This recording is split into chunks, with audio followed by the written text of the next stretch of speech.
edukasi. Kembali lagi bersama saya Linova dan didampingi oleh partner saya Bapak Askuat. Nah, Sobat Calo, pada hari ini kita kedatangan narasumber yang luar biasa dari Universitas Negeri Jakarta atau UNJ. Mulai perkenalkan diri terlebih dahulu Bapak Ibu. Ya, saudara saya. Ya. Baik, nama saya Esmar Budi. Saya guru besar di Fakultas Matematika dan Ilmu Pengetahuan Alam Universitas Negeri Jakarta, khususnya di program studi Fisika dan Pendidikan Fisika. Sudah bergabung ya. Terima kasih. Assalamualaikum warahmatullahi wabarakatuh. Selamat siang. Perkenalkan, nama saya Ibu Dwi Susanti. Saya salah satu korprodi yang ada di UNJ, khususnya di FPIPA dan Rumpun Fisika. Home base saya di Pendidikan Fisika, jadi saya korprodi di Pendidikan Fisika S1 di FMIPA UNJ. Ya. Assalamualaikum warahmatullahi wabarakatuh. Perkenalkan, saya Safri Wahyu ya, biasa dipanggil kalau di Cianjur kerennya Wahyu, Pak Wahyu. Dan beberapa waktu ya, saya dari program studi fisika sebagai dosen di fisikanya.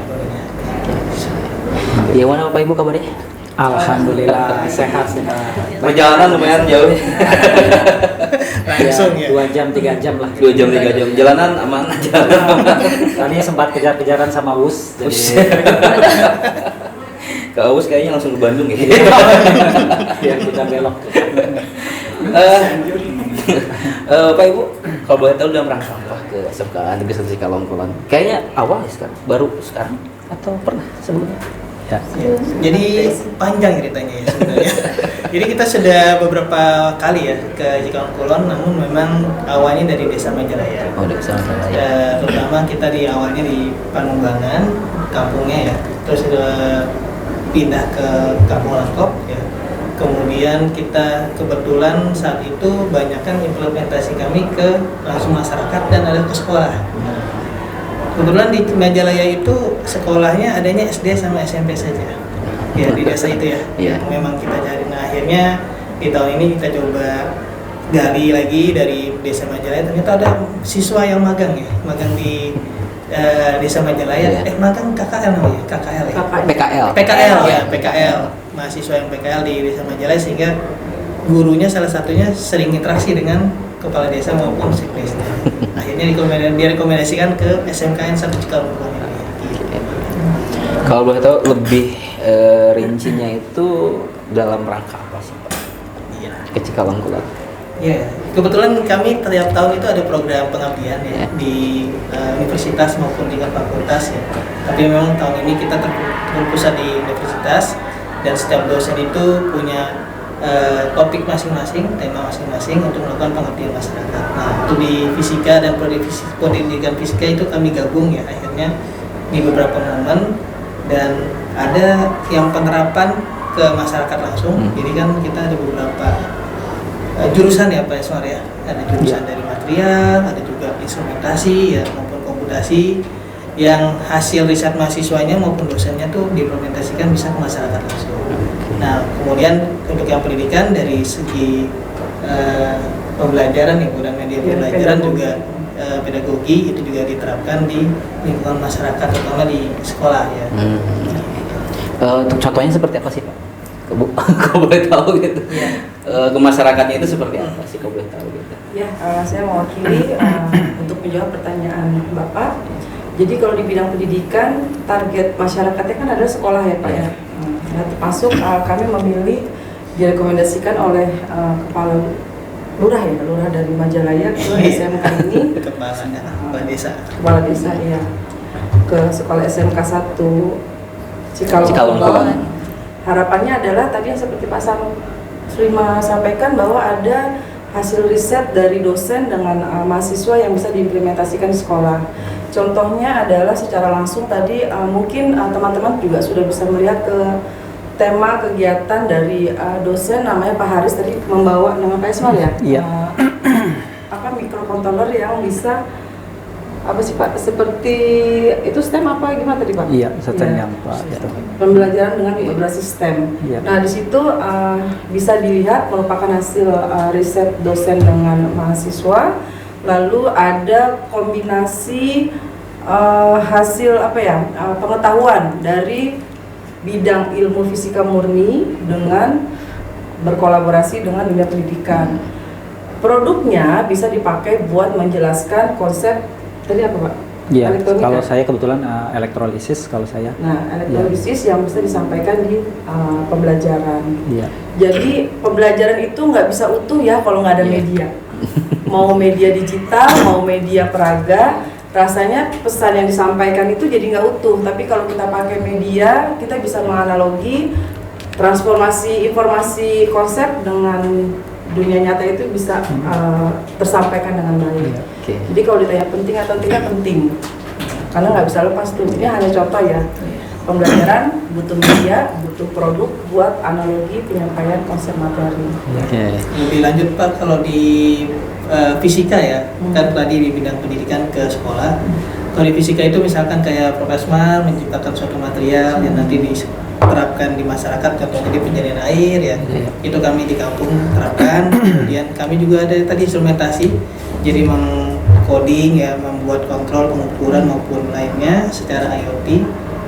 Kebetulan kemarin diterapinnya di Desa Majalaya itu Kampung Langkop, kita ada greenhouse ya yang sudah cukup lama dan sekarang sudah ke IoT kan ya, dan otomasinya juga di situ. Jadi smart greenhouse plus tenaga surya. Jadi memang risetnya gabungan ini kebetulan. Sudah bertahun-tahun di Iya. sana. Mungkin menambahkan lagi tadi yang pas kebetulan sesi saya itu bidang keahlian saya itu memang material komposit. Jadi selama ini kami mengkaji berkaitan dengan aplikasi lapisan komposit nikel. Nah, salah satu aplikasinya itu kita coba kembangkan sebagai elektroda dalam sel elektrolisis ataupun sel elektrokimia yang fungsinya nanti dia sebagai pembangkit energi hidrogen maupun dalam pengelolaan limbah gitu ya. Nah, tadi setelah diskusi kita lakukan latihan, basisnya itu memang adalah proses elektrolisis. Jadi kita kalau saya sendiri penelitian berkaitan dengan material elektrodanya gitu ya. Nah, nanti itu bisa dikembangkan kalau berkaitan dengan bidang kelas atau ilmu yang ada di sini. Tadi kita di kelas yang pertanian gitu ya, bahwa pengelolaan limbah cair khususnya itu nanti bisa mampu meningkatkan kualitas pertanian maupun perikanan. Dan kedepannya mungkin kita nanti akan fokus ke sana gitu ya. Jadi kegiatan dari ini memberikan masukan juga khususnya bagi saya maupun nanti dari teman-teman yang lain. Gitu. Tapi Pak, hasil implementasinya itu secara berkelanjutan nanti ke depannya tuh berapa persen sih Pak? Untuk berkelanjutan nanti ke depan gitu. Kalau kemarin yang ini sebenarnya tahun kesekian ya, jadi tahun ketiga ya di Desa Majalaya ketiga, dan memang misalkan kita awalnya kita punya greenhouse ya, greenhouse-nya kita remajakan, kita revitalisasi. Kemudian juga di situ ada panel surya misalkan ya, penambahan daya, kemudian kontrolnya, kemudian nanti lebih ke pemanfaatannya ke warga sekitar, narik kabel ya buat pencahayaan ya, plus ke masjid ya buat power. Karena memang pernah dengar juga sering ya, sampai kemarin cerita sama ngobrol sama warga sekitar maupun kepala dusunnya maupun RT/RW-nya ya, kalau hujan sering mati lampu. Nah, ketika ada greenhouse itu kemarin alhamdulillah katanya sangat manfaat ya, ketika mati lampu tetap masjid tuh masih bisa bersuara, musola gitu ya, dan penerangan tetap masih ada. Itu salah satunya di bidang energi dan instrumentasi. Pun tadi juga kita di sana ada penjernihan ya, dan memang dari material kemarin mahasiswa baik yang tugas akhir dan bersama dosennya riset bikin material baru diuji coba dengan kekeruhan, misalkan awalnya 50 nih, karena pakai yang material dibuat itu akhirnya bisa jadi 20. Itu terus berlanjut Pak kemudian ya. Berkelanjutan seperti itu mungkin. Kemudian seperti itu. Banyak gitu Pak, Bu. Jadi banyak program yang sering dibuat gitu di Cikalong ini gitu. Tapi programnya itu hanya stuck di sana gitu aja. Nggak ada kelanjutan ke depan. Udah sekedarnya laporan ke desa, udah selesai, udah gitu. Nggak ada lagi programnya gitu. Jadi nggak ada yang berkelanjutan. Kebanyakan seperti itu gitu. Makanya saya tuh pengen tahu, nah kelanjutan nanti ke depannya itu seperti apa? Konsistennya seperti apa? Itu yang ditakutkan Pak Irfan tuh. Jadi sebelum menutup beliau menyampaikan sama ini mau kemana arahnya, berkelanjutan atau tidak, dampaknya di sekolah kami apa. Karena kalau hanya materi tentang tadi disampaikan salah satunya adalah deep learning. Iya. Kami sudah sering dapat dari dinas. Jadi untuk kegiatan ini akan seperti apa? Apa kami diajarkan mengerjakan modul digital pakai suatu software tertentu atau gimana? Nah, hari ini tidak, tapi saya jawab hari ini tidak sampai di situ dulu Pak kegiatannya, tapi memang hanya paparan narasi materinya saja. Nanti akan ada G-form yang mengisi apa kendala sekolah di sini, dan di tahun berikutnya kita akan lakukan itu sebagai bentuk berkelanjutannya. Karena memang namanya binaan itu bukan setahun ya Pak, bukan sekali kegiatan. Termasuk tadi saya juga materinya ada literasi science untuk masyarakat. Saya lihat di AI saya cek-cek kok di sini terkenal EduFarm Cicalo ya. Iya, EduFarm Cicalo. Ada beberapa sampah juga yang mungkin perlu perhatian khusus. Nah, ini adalah hal yang baru buat kami. Kalau kemarin energinya yang di Desa Majalaya sudah jalan 3 tahun, maka sudah berdampak. Kalau mungkin di SMK 1 yang baru pertama kali kami kesini, kami berdampaknya belum signifikan, mungkin hanya 10% karena kami hanya menjaring informasi apa yang dibutuhkan untuk dikembangkan. Nah, itu akan menjadi target kami di tahun kedua. Nah, emang yang paling sulit itu kan itu ya Bu ya. Setelah analisa dan lain-lain. Nah, kelanjutannya seperti apa? Capek soalnya kalau memulai baru lagi sebenarnya kita yang capek gitu loh. Jadi mikirnya berkali-kali nih, besok apa ya. Tapi kalau udah berkelanjutan, ada masalah ini harus begini dan tindakannya seperti apa. Saya rasa perlu bersyukur dengan siswa yang sedang PKL ya. Sebagai ada jodohnya.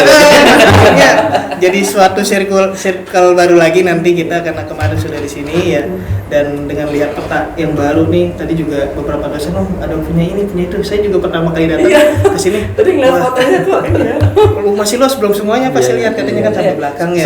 Soalnya Pak Cikalong ini, SMK Cikalong ini salah satunya potensinya banyak. Potensinya banyak gitu. Tapi nggak tahu kemana. Arahnya kemana gitu. Ketika ada program udah stuck gitu. Kebanyakan seperti itu. Makanya harus benar-benar harus ada perkembangannya seperti itu. Nah, karena banyak sekali potensinya dari perikanan, tanaman. Saya justru tahu itu dapat dari AI loh. Saya tanya kan ya. Kita harus memanfaatkan itu ya. Belum sampai tahap wawancara. Tapi ternyata banyak juga target-target yang bisa dikembangin. Jadi tantangan baru sih. Tantangannya. Lihat masalahnya bukan hanya ada ya, tapi memang sudah bertahun-tahun. Dan kebetulan kalau misalkan dari sistem yang ada pertanian yang kayak greenhouse kan sekarang udah pada otomasi sebagainya. Itu buat peningkatan ke depannya bisa ya. Jadi potensi itu bisa kita gali nanti bersama ke depannya ya. Karena memang sesuai sih dengan mahasiswa kami yang beberapa bidang itu di fisika ya, dan nanti bisa implementasi khusus tanaman misalkan. Perikanan juga ada, aquaculture misalkan contohnya tanaman, dan ikan ya, bioflok ya saya buat gitu kan. Tapi ini kita juga ada 5 jurusan yang berbeda-beda. Bener-bener berbeda sekali.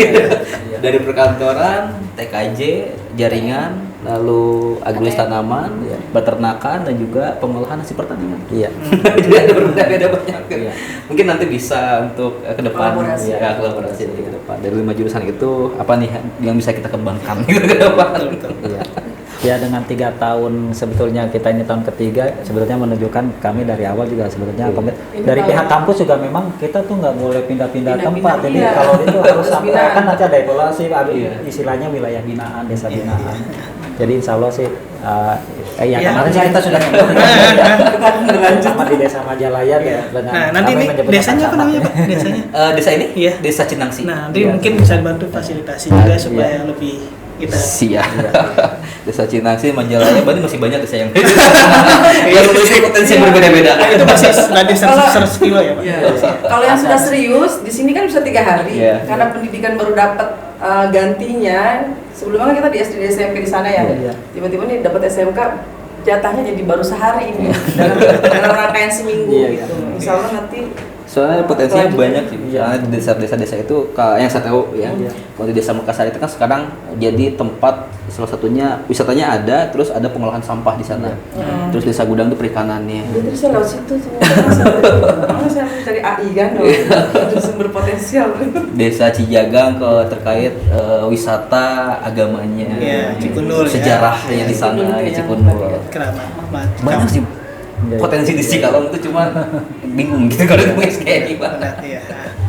Ya mungkin dengan adanya hal ini nanti ke depan bisa jadi salah satu perkembangan mungkin nanti untuk Cikalong Pro lebih maju lagi ke depan.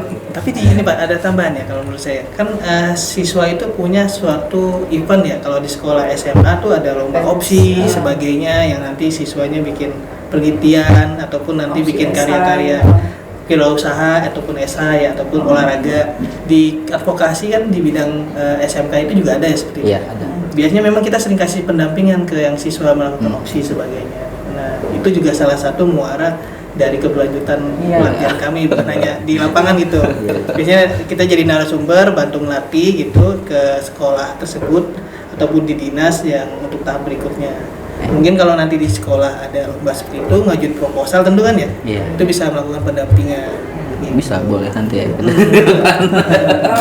Catat kontak pensi. Dulu kita pernah ATK lomba LKS waktu itu. Ada semuanya. Juara 1 nasional. Oh, tahu, iya. Lomba karya seni. Agribisnis ternak. Waktu itu agribisnis ternak tentang kurang tahu sih, mulai peternakan gitu. Juara 1, selanjutnya juara kedua, padahal sebenarnya potensinya besar Dari sekali. siswanya itu Iya, dari siswa yang support juga. Iya. Secara skill. Dan untuk seninya, di potensi seninya juga banyak juga. Waktu itu sempat ada yang juara 2 pasti 2N. Buat lagu di seni.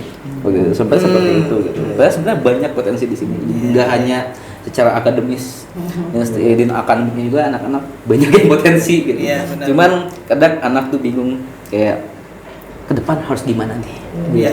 Nah itu. Iya, Kayak gimana nih? Karena orientasinya memang kerja di sini setelah selesai. Iya, benar. Orientasinya kerja. Memang bidang lomba setahu saya di luar akademis juga udah banyak Iya, ya, banyak. diadakan kursusnas ya dari lomba terkait bakat ya di seni, kemudian di wirausaha juga ada dikembangkan ya namanya fiksi ya masalah kalau di SMA ya, kalau di SMK kurang tahu apakah ada seperti itu ya. Kalau ada itu memang sebagai wadah di luar akademis sebenarnya yang nanti siswa-siswa itu bisa punya ide ya kan, karena nggak setiap orang akademiknya bagus ya, tapi dia punya potensi, wah jago jualan nih, punya produk sebagainya, tapi berjalan. Kayaknya gak nyambung dengan rencana kita ke depan loh. Rencana kita itu ada mau ikut lomba ya, pelatihan Yang Samsung Samsung. Innovation Innovation. kampus ya. Ya. Jadi itu tentang IoT, tentang coding dan kita lagi berkembang gitu juga AI gitu. Nah, peserta anak-anak mungkin nanti bisa ya kan didampingi lagi. Iya. Sekarang komunikasi bisa via virtual jadi Zoom ya. Jadi ya memang tadi Pak sebenarnya perjalanan lumayan nih Pak. Karena memang kalau tol muter jauh ya, Iya, harus muter. lewat Jonggol. Iya. Gitu. Saya lewat loh. Nanti dilempar karena ada perbaikan sih ya. Jadi ngantri satu-satu. Tapi kalau Cipanas tadi pagi bakal macet. Oh, cepat. Soalnya Oh, kalau dari Cipanas malah deket ya? deket, tapi tadi pagi ada macet soalnya ada kecelakaan. Seperti itu. Kita sebenarnya pengen ngobrol-ngobrol lebih lagi Bapak Ibu, cuman karena waktunya kita yang terbatas.